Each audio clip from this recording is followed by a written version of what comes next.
Hello, this is Eric from Bain Group, and this is part 2 of diving into the quick links web part in SharePoint. In the previous video, we went over how you can set up your links to connect them to content. In this video, we're going to go over how you can choose different layouts, add descriptions, and all the features available through the quick links web part. If you haven't seen part 1, I'd recommend you start there. I'll leave the link in the description below so you can check that out. Okay, so let's continue. I'm going to edit my web part that we created in the last video. So click the edit button. Now let's jump into the web part.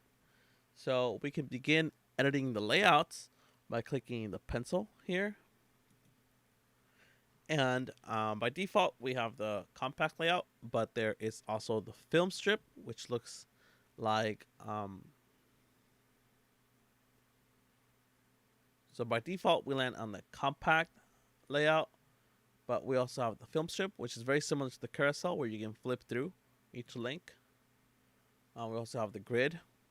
Since we only have 3, it creates these large buttons, but as you create more, they become smaller. And the button layout, it's very similar to the compact one, but you have more features, more options.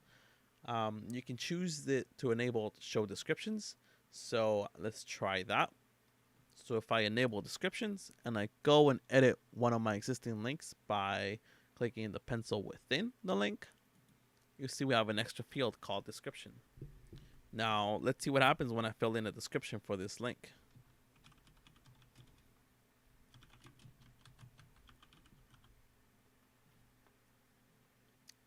This one's a little bit more compact. You can also choose whether to enable or disable descriptions, show or hide icons, right? And in tiles, you can choose the size. You can choose small, medium, large, extra large. And you see how once you jump into the extra large, the title of the link disappears. That's because the icon becomes too big.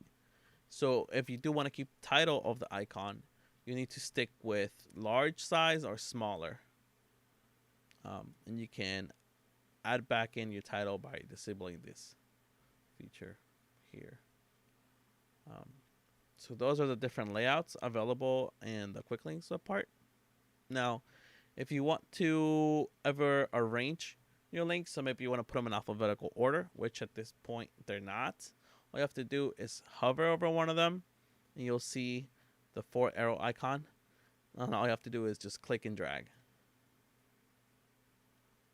And there you go. That's how you would move links around. If you want to edit one, all you have to do is click this pencil, edit, and you can edit the link, edit the title, and thumbnail. And to remove existing links, all you have to do is click the X, remove, and that's how you move links. And that is everything for part 2 of the quick links web part. We've explored everything that there is to the quick links web part. So I hope you learned something new. Thank you.